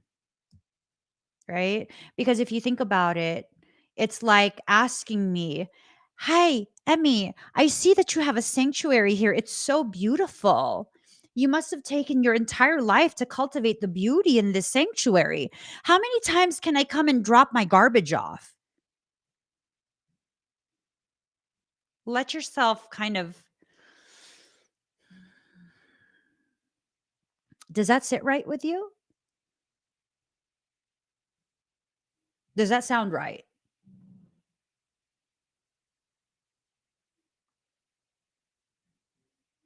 Would you guys be okay if someone said that to you? Like, "Hi, Blissful. I see that you have a beautiful home. Oh my God. It's like, this is the most beautiful home I've ever seen. How often can I leave my garbage in your front door?" No, no, no, not leaving it outside the door. Like right when you enter. I mean, is once a week okay? Or once a month? I mean, it's just rotting fish, rotting meat. Um, yeah, no, I have several dogs. I also put their poop in there. Is that okay? I mean, it's only once a month. I don't know why you're being so unreasonable, Blissful. Blissful says people aren't allowed in my home. Right. I see you. We vibing right now. We vibing right now. Um, and that's the thing. That's what we allow people to do with emotions, with life circumstance, right? That's what we do because we think that we're not being good people, that we're being very, very bad people if we don't allow them to trauma dump. Hey, you know what? No, no more. No more. No more. No more. No more. No more. These are realizations that I'm having over the last, you know, recently. I don't know how long. Last week, 2 weeks. I don't know. I'm not sure. Um, but it's like I've seen the ways in which, as I unravel the feelings, I'm realizing I still do those same patterns, not as often and um, very much more covert and refined. But it's the same patterns of, oh, person X, person Y, and person Z just, excuse me, they don't have people to talk to. Just let them. Let them. Let them vent. It's just venting, Emmy. It's just venting. They don't mean harm by it. Just let them. Despite the fact that I see it's not just venting. It's literally like excitement to fucking trauma dump, right? And then now, as the unraveling of the feelings is beginning to heighten in what it's teaching me, I'm recognizing I have to be very, very mindful of how things are communicated because really, I don't want people who do need a space for a singular circumstance. They need a safe space to be able to process, to speak out loud so they can finally make sense of their thoughts, their perceptions. I don't want them to feel like there's no space for them, right? So unraveling the feelings becomes something very, very, very important because now you're not just addressing one thing. You are also needing to make sure that, okay, you don't want to alienate the people who actually need the space. It's like going to someone's house and you've been traveling for a month and you have not gotten the opportunity to go through your luggage to see what you have, what needs to be cleaned, what can, still be reworn, maybe things that you shouldn't bring with you. And you go to a very trusted friend's house and you ask them if you can use their living room or a bedroom for a few hours to kind of just go through your luggage to see what you have, but you have zero intentions of just leaving garbage there, leaving your things strewn about their home. Like, you respect the sanctity of their home. You're simply needing to organize some of the baggage that you're traveling with. There's nothing wrong with that, especially when it's something that it's like a reciprocal thing. Like, you've done this for me, let me do this for you. It's a beautiful exchange, right? I think there's a lot of refinement that's being requested of you, refining your environment, refining what you perceive to be permissible behaviors. And I think for some, there's this awareness that an alliance that you have put so much into, it's actually not an alliance. They've been just saying all the things that they think you want to hear because an alliance with you makes them powerful in the eyes of others. And in that, it's been very transactional. It's not an alliance. It's been very, very draining to you. You cannot speak your truth. You have to be very mindful and very careful of what you say, how you say it, all of these different things. And that's not healthy. Pick card 1, 2, or 3. 1, 2, or 3. We're going to do a semi-personal read. Oh, my Lord. That hurt. Good God. Okay. You're going to be okay. You're going to be okay. You need, like, I don't know, a little arnica, say a little prayer, and just fucking wrap the shit out of it. You're going to be okay. You're going to be okay. You just need more rigid support. You just need more rigid support. Okay? All right. Let's start with card number 3. Here goes. Those who picked #3, this is your card. Card number 25, first house, the body. I am not the perishable body, but the eternal self. Move ahead with confidence. You are rising.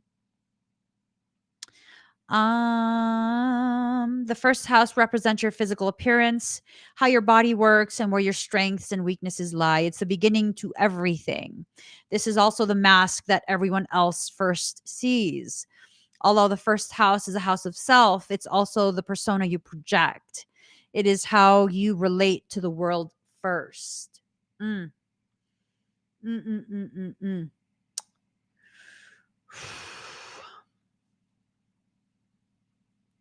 When this card comes up in a reading, it means you will soon be feeling your own strength. Although it may feel natural just to take over and assert your power, you may need to pull back some. Try not to control or dominate certain situations, as this could backfire. More positively, people feel comfortable around you now, and with you as their leader, and they won't mind following your lead. So you're setting the stage for yourself and for other people. You have to be aware of the influence you have on others. You have to be very, very aware of that. Presently, you will start things with great gusto, but you must follow up. You need to finish all that you start. This house shows your image. So, how you come across to others is of utmost importance now and bears greatly on your success. So, you're needing to clearly communicate your intentions, your needs, and whatever else is needing to be communicated. Okay. Um, since this house opposes the seventh house of partnerships, it's a good omen regarding relationships of all kinds. It can mean relationships are about to mature or become more serious. As the first house is also about your physical body, it's important to pay attention to your health and the signals your body is sending you. This card speaks of beginnings and starting anew. It implies it's time to honor your gift of being distinct. I also hear the word direct. You have to be direct. You have to direct your distinction. It also suggests a position of leadership. My God, my body is falling apart right now. Good God.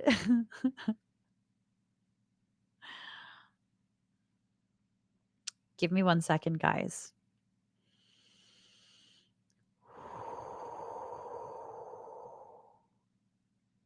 All right. When this card turns up in a reading, it may be time to defend something of value to you. Perhaps your reputation, your authentic self, or your chosen life path. You may be challenged where you must stand by your convictions.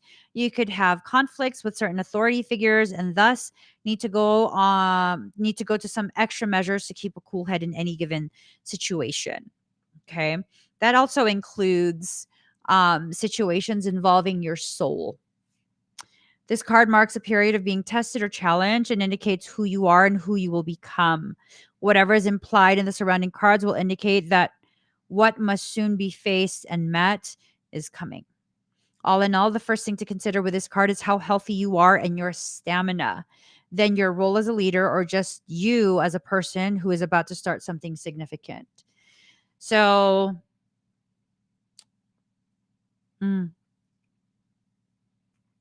I think this is a very important time for you to become aware of who you are, who you're becoming. Um, let's go ahead and do #1. Oh, Lord. For those who chose #1, Jesus loves me. Oh, yes, he does. Jesus loves me. Oh, yes, he does. Okay. I just, I'm all out of headbands to wrap myself with. Okay. For people who chose #1, your card is card number 12, Black Moon Lilith Mystery. In revenge and in love, woman is more barbaric than man is. You got that right. You got that right. You got that right. Be careful. Be careful. It's time to be careful. See what I mean? It's time to be careful. Think of what might manifest over anger, bitterness, or revenge. What you have worked so hard for may collapse. Astrologically, Black Moon Lilith represents soul expansion and cosmological awareness, the force in aloneness and the path of the individual. So let's see. Lilith is the ancient goddess of mystery and transformation. Um,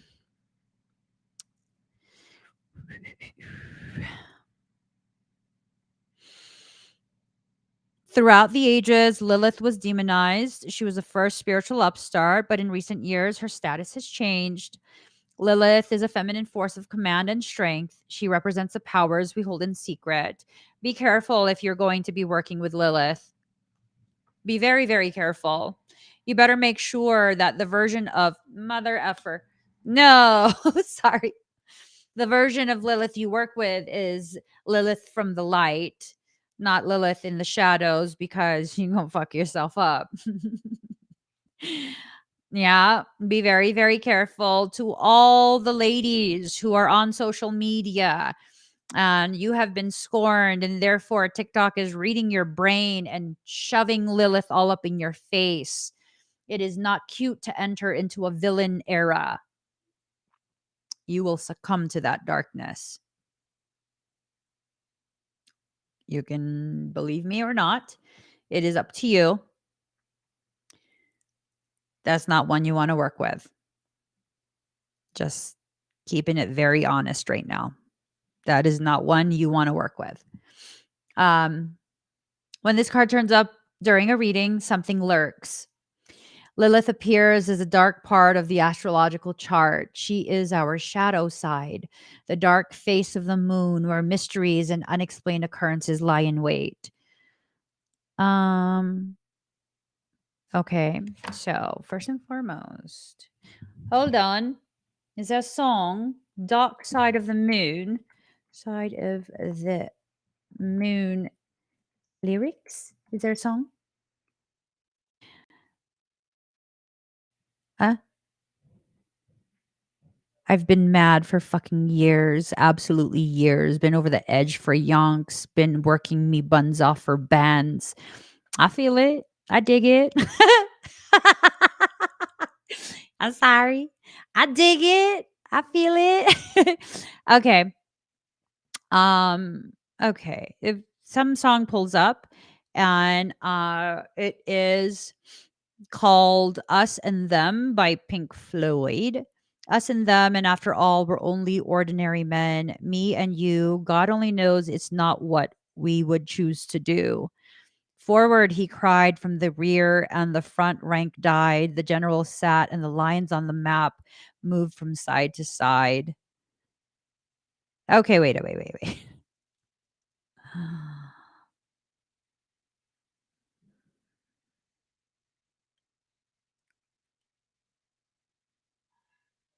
Oh, they're not gonna kill ya. So, like, if you give them a quick, short, sharp shock, they won't do it again. Dig it? I mean, he got off lightly because I would have given him a thrashing. I only hit him once, but it was only a difference of right and wrong, isn't it? But really, I mean, good manners don't cost nothing, do they? I mean, don't tell me that I have permission to electroshock someone and then tell me good manners because those two do not. Um, okay, let me see. The next thing. The lunatic is in my head. You rearrange me till I'm sane. Breathe in the air. Don't be afraid to care. Leave, but don't leave me. Look around and choose your own ground. I don't know. I don't know what any of this means. I don't know. It is Pink Floyd, but I don't know what any of it means. My mind goes completely blank. And look, it's stuck on me. Yeah, no, seriously, my mind goes completely blank. I don't know what it means. I'm sorry, guys. Okay. This card indicates a call to wildness, even subversion. Lilith is the evocation of what may or may not be there. She can manifest as madness or self realization. And that's the thing. If you're not strong enough within yourself and you work with Lily too, um, you're gonna enter into a state of madness. You're gonna lose yourself.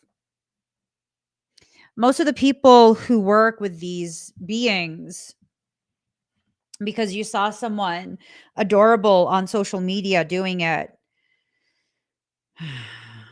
you better make sure you're solid within yourself. Not just saying you're solid, but actually know yourself, because you will lose yourself in that. Lilith represents a refusal to submit. So it's not a good time to give in, even when the path seems a rough one. There may be a tendency to isolate and focus on feelings of revenge.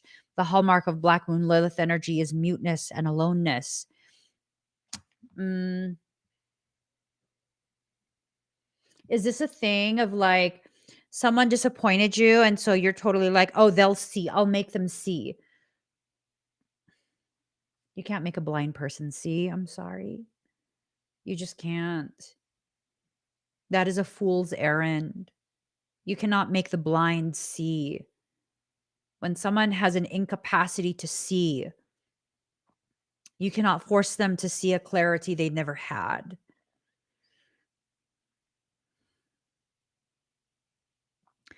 Lilith is a subdued power and complicated magnetism.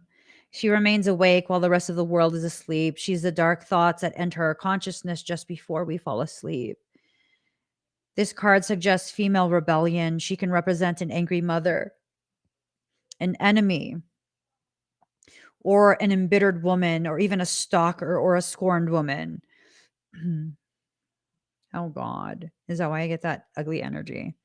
You have a feeling you're waiting for something to happen, but you don't have the entire information, so the facts are hidden or mysterious. Something stalks. You feel it, but Lilith is sharp.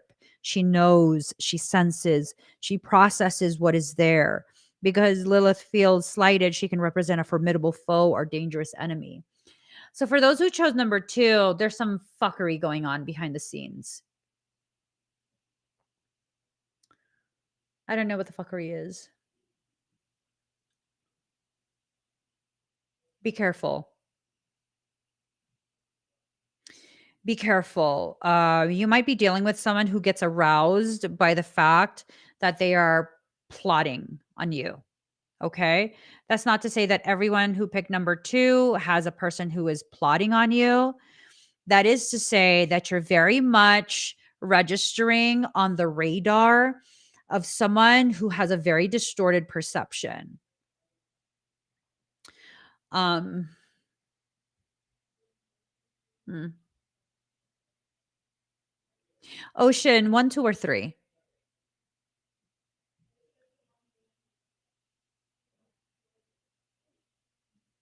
Oh, 1. I'm sorry. It's card number 1. Sorry. My dyslexia. We're on card number 1. So for those who chose card number 1, right?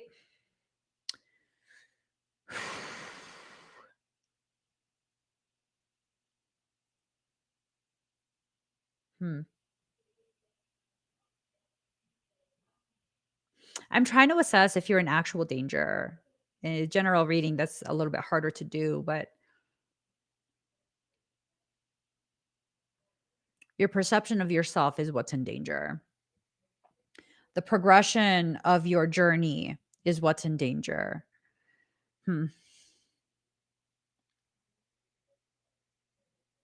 Be careful of your connections to others. Um, it's not necessarily that every person needs to be um, seen as a potential Black Moon Lilith. It's more that if you don't conduct yourself with the appropriate level of um, sovereignty, like if you don't own your space, if you don't assert your dominance within your space, someone's going to become, very, very emboldened. Very, very, very emboldened in someone's planning things. Someone's considering things, really messed up things. Someone is considering um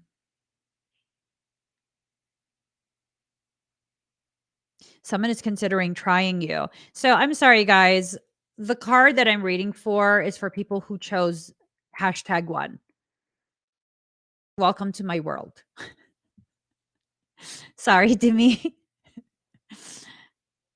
For those who are confused because I confused you, I'm very sorry. I was reading for people who picked #1.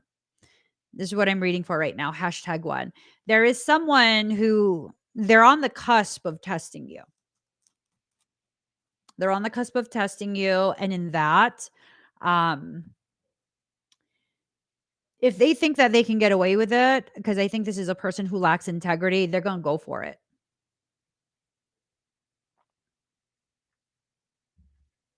They're going to go for it.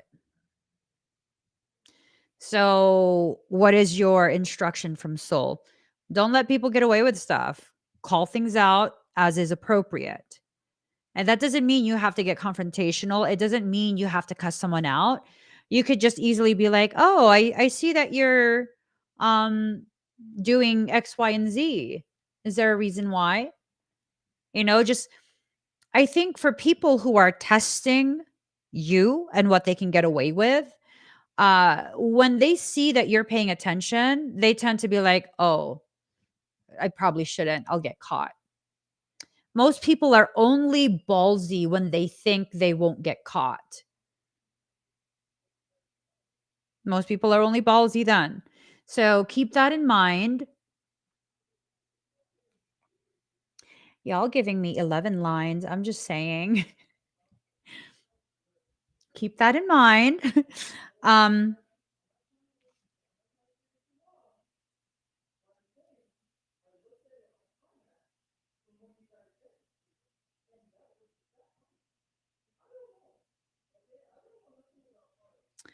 so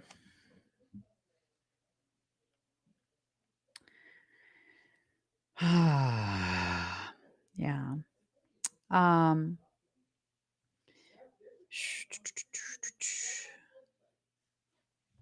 all right. So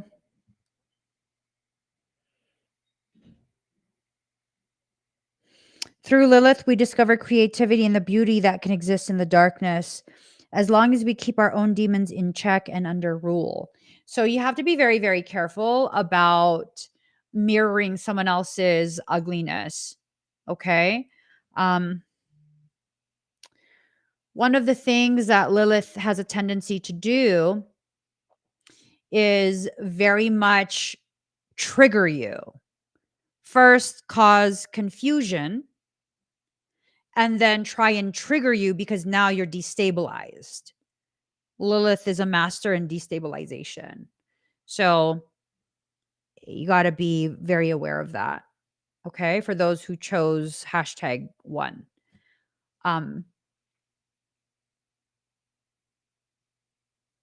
I think it's going to come in the form of um, imbalanced emotions. So you got to keep a close eye on your emotions before you act, before you speak. You got to make sure, is this coming from a space of dysregulated emotional response? Uh, because if you don't, if you just pop off, I am pretty certain you're going to regret that. I'm pretty certain of it. I don't know what it is, but you're probably going to regret it. I could feel some people already getting like super triggered. Like, okay, well, you can ignore what I said if you want. You don't have to actually listen to it. I'm not always right. Do whatever you're going to do. Um, and Michael says, give you a disclaimer for those that don't know. When I say things like that, you're on your own. That means you're probably going to really seriously fuck yourself up. But that's not my place. I got to stay in my own lane. You do what you feel you need to do. But just know you got demonic shit factoring in. Um, it is what it is. It is what it is. Right? So now we are on #2. Maybe I should do this from now on, like put the hashtag that I'm dealing with. Because y'all know I'd be confusing myself. So people who chose number 2, you got card 4. Love is my religion and I could die for that. Okay, Mr. John Keats. This card says to let love take care of it for now. Okay.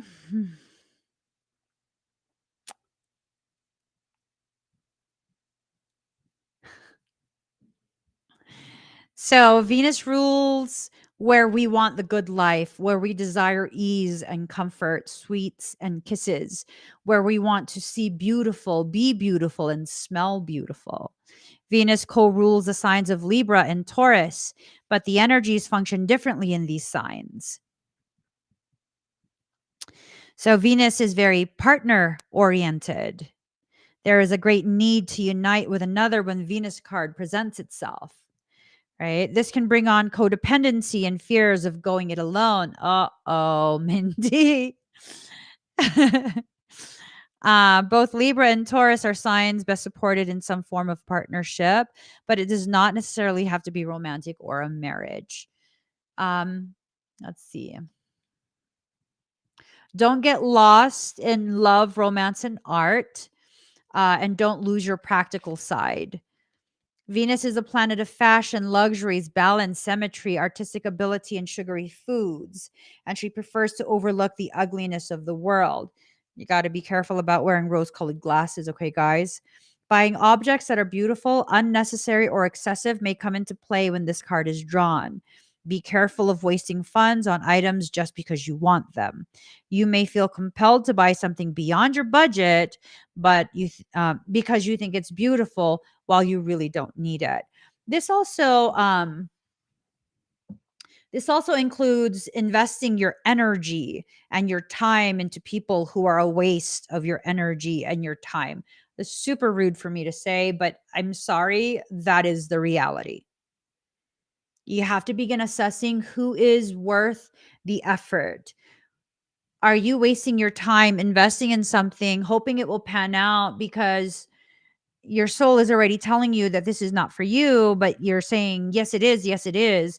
I just need to do more. I need to try harder. I need to make it work. That's up to you. You may feel compelled to buy something beyond your budget because you think it's beautiful while you don't really need it. On the other hand, you may be attracting these very things on your own. Venus also rules money, especially money shared in a relationship or marriage, but this can be a business enterprise as well. Money worries should find resolution. So there is a need to allow things to flow so that the resolution can come into play. Um, Venus is the most humane and fair of the planets, so you may be asked or feel compelled to settle a dispute. Courts, law, and judgments may factor in. But more on this, this card indicates either a new love coming into your life or the improvement or a new start for an older love relationship. Um, Michael's laughing at me. He says to read this again. Venus is the most humane and fair of the planets, so you may be asked or feel compelled to settle a dispute. And Michael's laughing because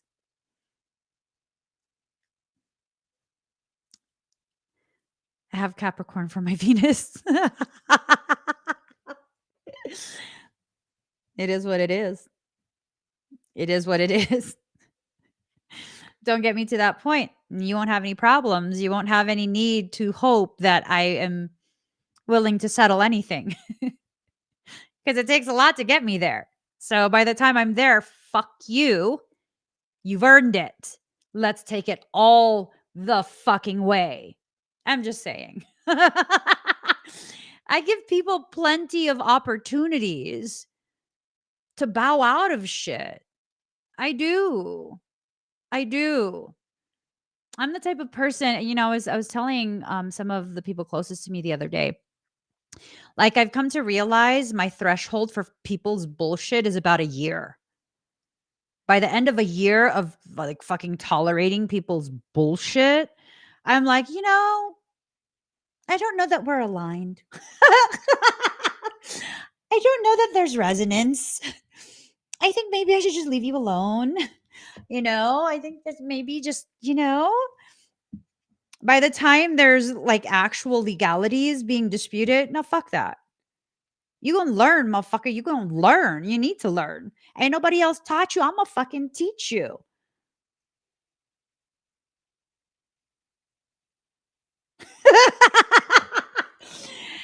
Yeah. Oopsie.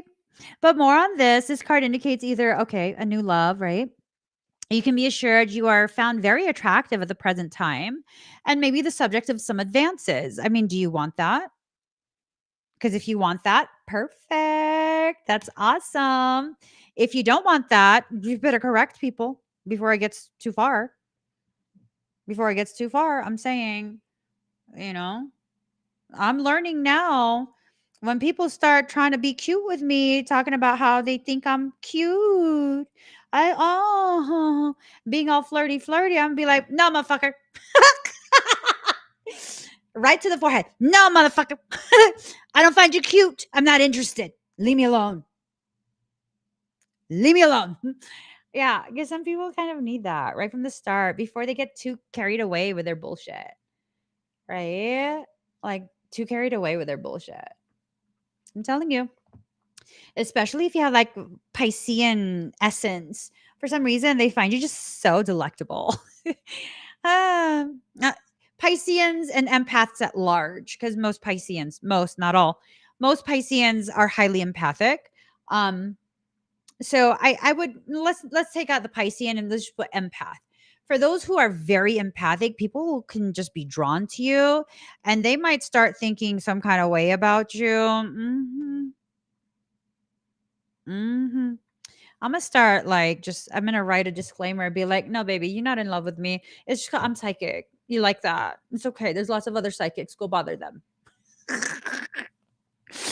So, all right. It's a time for full heart blessings. If a relationship begins, it will have more of a sense of contentment and happiness to it. Um, Venus is a planet of charmers. See what I'm saying? So you may want to pour on the charm in a situation. Someone might be trying to pour on the charm in a situation. Or it might be you. Who knows? Just make sure it's worth it.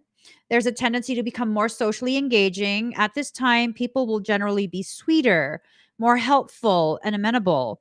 It is a good period to smooth ruffled feathers or make peace with others. Using diplomacy will serve you momentously.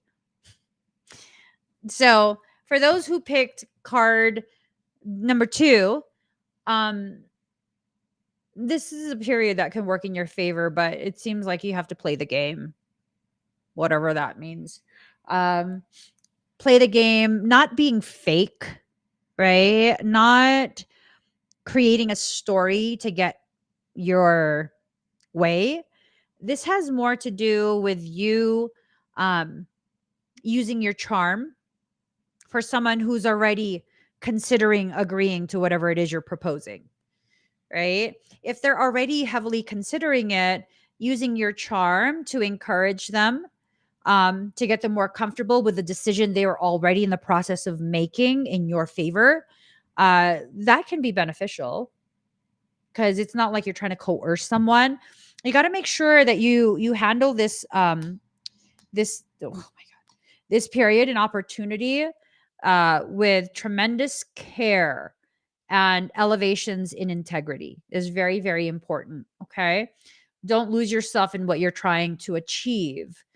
You got to make sure. You got to make sure. Okay.